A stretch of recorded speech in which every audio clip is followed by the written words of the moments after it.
4 amalan yang bisa buang kesedihan. Jangan lupa subscribe ya.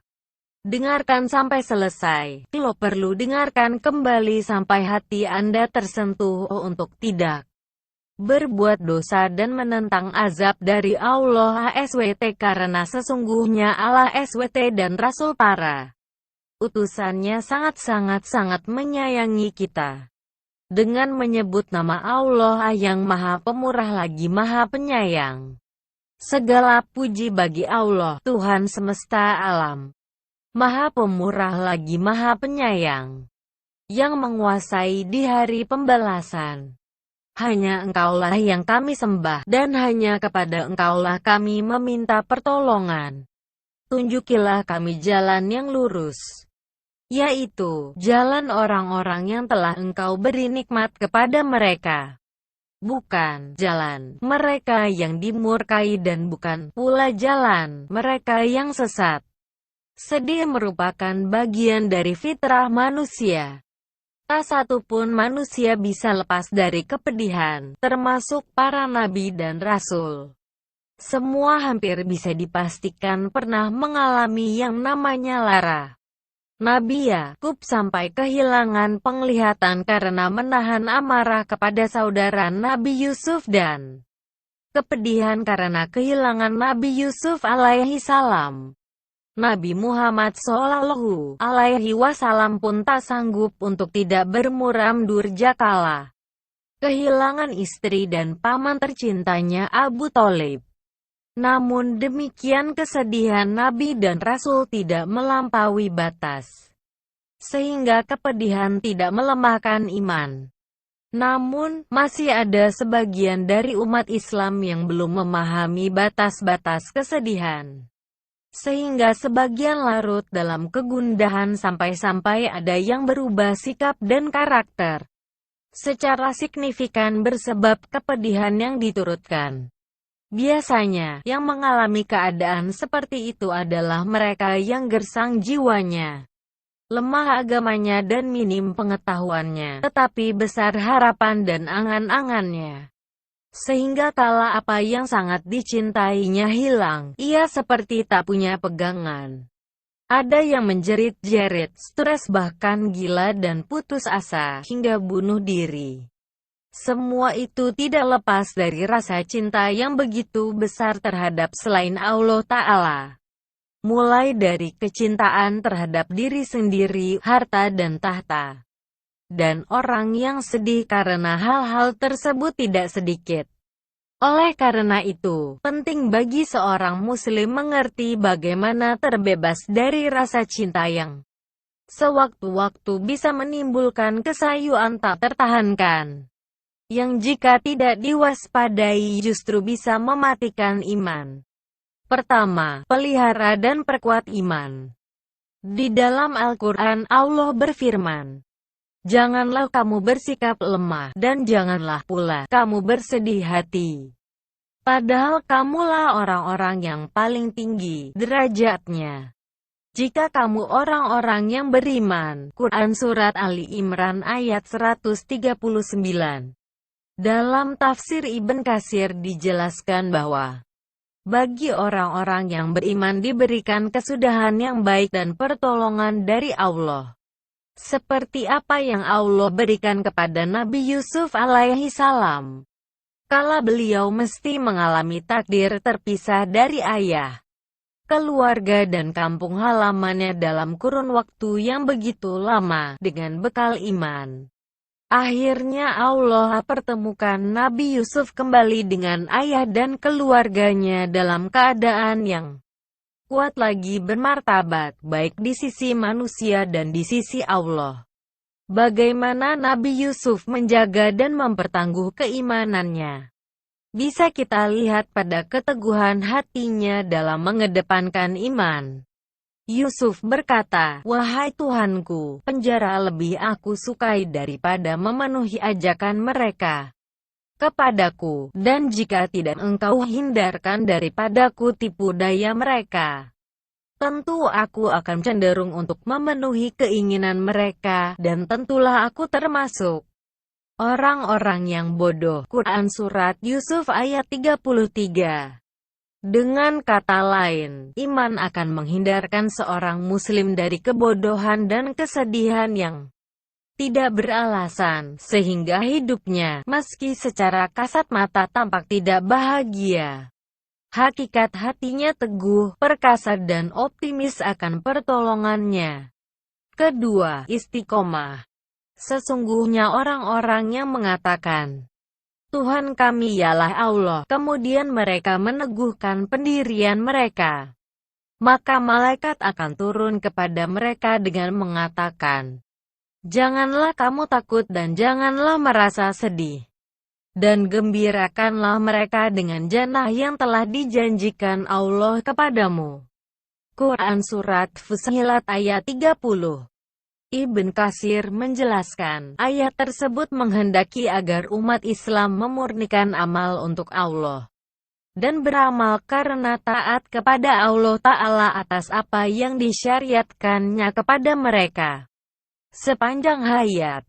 Dalam konteks operasionalnya setiap 24 jam, tentu umat Islam mesti konsisten dalam mendirikan sholat 5 waktu, menunaikan zakat, dan beramal soleh. QS Al-Baqarah 277 dalam segala situasi dan kondisi. Sebab pada akhirnya, kabar gembira berupa surga akan Allah berikan kepada siapa saja dari umat Islam yang benar-benar istiqomah. Ketiga, dekat dengan Al-Quran. Kami berfirman, turunlah kamu semuanya dari surga itu.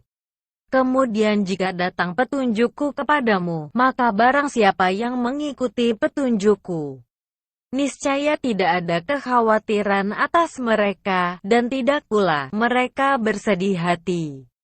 Quran Surat Al-Baqarah ayat 38.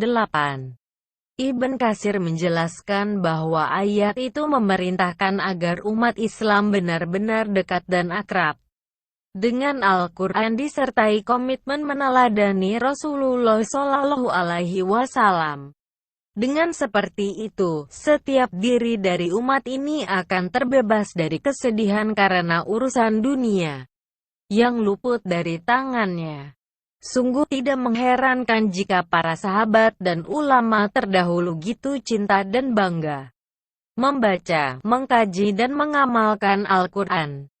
Keempat, ittiba Rasulullah Shallallahu Alaihi Wasallam. Hai anak-anak Adam, jika datang kepadamu rasul-rasul daripada kamu yang menceritakan kepadamu ayat-ayatku, maka barang siapa yang bertakwa dan mengadakan perbaikan, tidaklah ada kekhawatiran terhadap mereka dan tidak pula mereka bersedih hati. Quran Surat Al-A'raf ayat 35. Makna khusus ayat tersebut tentu berlaku kepada umat Islam yang sudah semestinya dalam hidupnya mesti ittiba, mengikuti Rasulullah dalam segala situasi dan kondisi. Adapun implementasinya adalah bagaimana setiap muslim senantiasa bertakwa dan tidak melakukan apapun melainkan perbaikan demi perbaikan bagi umat, rakyat, bangsa, agama dan negara, sebagaimana yang telah Rasulullah teladankan. 4 amalan dalam uraian ini adalah sebagian dari makna-makna dan panduan yang gamblang dari Al-Quran agar setiap muslim terbebas dari kesedihan yang kontraproduktif. Andai kata pun sedih itu merasuk dalam hati karena alasan yang fitrah, tentu setelah kesedihan itu akan semakin menguatkan keimanan, sehingga hidup akan semakin progresif dalam iman dan takwa, bukan malah retrogresif. Dari Abdullah bin Amr radhiyallahu ta'ala anhu, bahwa Nabi Shallallahu Alaihi Wasallam bersabda, sampaikanlah dariku walau hanya 1 ayat. HR Bukhari. Ya Allah, berikanlah manfaat atas ilmu yang Engkau ajarkan kepada kami serta ajarkanlah kepada kami ilmu yang bermanfaat.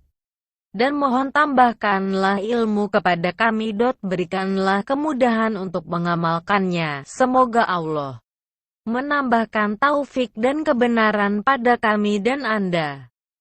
Dapat menjalankan kewajiban ibadah haji ke Tanah Suci untuk menunaikan rukun Islam yang kelima tentunya menjadi harapan seluruh umat muslim. Namun tidak semua orang memiliki kesempatan yang sama untuk menunaikannya. Bahkan di Indonesia, kini umat muslim harus antri hingga bertahun-tahun agar bisa pergi ke Tanah Suci. Allah Subhanahu wa Ta'ala sungguh Maha Pemurah lagi penyayang kepada umatnya. Allah Subhanahu wa Ta'ala mensyariatkan amalan-amalan yang tidak sedikit pun menyulitkan hambanya untuk beribadah kepadanya. Tak sedikit amalan ibadah yang ringan dikerjakan namun berpahala luar biasa besar. Berikut kami hadirkan 5 amalan ibadah yang ringan namun pahalanya setara dengan menjalankan ibadah haji dan umroh.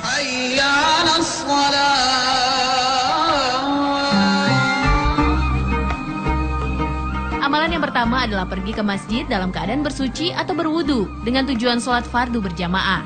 Allah Subhanahu wa Ta'ala telah menjanjikan pahala yang besar kepada seseorang yang berniat tulus untuk memakmurkan masjid dan mengajak orang lain untuk melaksanakan sholat berjamaah di masjid. Rasulullah Shallallahu Alaihi Wasallam juga mengajarkan umatnya untuk selalu mengutamakan sholat berjamaah. Karena sholat berjamaah lebih utama 27 derajat dibanding sholat munfarid atau sholat sendirian. Dari Abu Umamah, Rasulullah Shallallahu Alaihi Wasallam bersabda, barang siapa keluar dari rumahnya dalam keadaan sudah bersuci untuk menunaikan sholat fardu, maka pahalanya seperti pahala menunaikan ibadah haji dan berihram. Hadis riwayat Sahih Abu Daud. Selain itu, bagi yang sholat berjamaah di masjid juga mendapat bonus pahala dari Allah Subhanahu wa Ta'ala, yaitu setiap langkah kaki menuju masjid akan menghapus satu dosa atau kesalahan yang lalu. Bahkan selama menunggu datangnya sholat, dia tetap memperoleh pahala sholat. Subhanallah pemirsa, Allah Subhanahu wa Ta'ala sungguh Maha Pemurah kepada umatnya. Bahkan Allah Subhanahu wa Ta'ala memberikan pahala yang setara dengan pahala ibadah haji kepada umatnya yang selalu mengutamakan sholat berjamaah di masjid dalam keadaan berwudu. Islam mengajarkan untuk selalu bersuci sebelum menjalankan ibadah. Salah satunya keutamaan berwudu yang wajib dilaksanakan sebelum menjalankan sholat. Kesempurnaan berwudu akan menjadi kesempurnaan sholat kita. Amalan kedua yang ringan dijalankan namun pahalanya setara dengan pahala ibadah haji adalah belajar dan mengajarkan kebaikan di masjid. Yang dimaksud belajar adalah mempelajari ilmu dan segala kebaikan keislaman, seperti mengaji, majelis taklim, tafsir hadis, fikih hingga tadarus Al-Quran. Setelah mempelajarinya tentu saja kemudian mengajarkan amal kebaikan tersebut kepada orang lain, sehingga ilmu dan kebaikan itu akan terus mengalir dan tidak terputus. Dari Abu Umamah, Rasulullah Shallallahu Alaihi Wasallam bersabda, barang siapa pergi ke masjid dan dia tidak menginginkan kecuali mempelajari suatu kebaikan atau mengajarkannya, maka pahala baginya adalah seperti pahala orang yang naik haji yang sempurna hajinya. Pemirsa, masjid sebagai Baitullah tidak hanya sebagai tempat untuk menunaikan ibadah sholat saja, namun kita juga dapat memakmurkan masjid dengan menggunakannya sebagai tempat menuntut ilmu. Amalan ketiga yang juga berpahala besar adalah menunaikan sholat subuh berjamaah di masjid, lalu melanjutkan berzikir hingga matahari terbit. Rasulullah Shallallahu Alaihi Wasallam bersabda, barang siapa yang melaksanakan sholat subuh secara berjamaah, lalu ia duduk sambil berzikir kepada Allah hingga matahari terbit, kemudian ia melaksanakan sholat 2 rakaat, maka ia seperti memperoleh pahala haji dan umroh. Dan beliau juga bersabda, pahala yang sempurna, sempurna, dan sempurna. Hadis riwayat Tirmizi. Rasulullah Shallallahu Alaihi Wasallam mengajarkan kepada umatnya untuk melawan rasa malas dan kantuk di pagi hari dengan menjalankan ibadah sholat subuh berjamaah dan berzikir mengingat kebesaran Allah Subhanahu Wa Taala. Berikut beberapa keutamaan sholat subuh berjamaah. Melaksanakan sholat subuh secara berjamaah bisa menjadi jaminan masuk surga. Subuh berjamaah juga bisa menyelamatkan kita dari api neraka. Selain itu, saat menunaikan ibadah sholat subuh, sholat kita akan disaksikan dan didoakan oleh para malaikat, agar kita senantiasa diberkahi Allah Subhanahu wa Ta'ala untuk kebaikan dunia dan akhirat.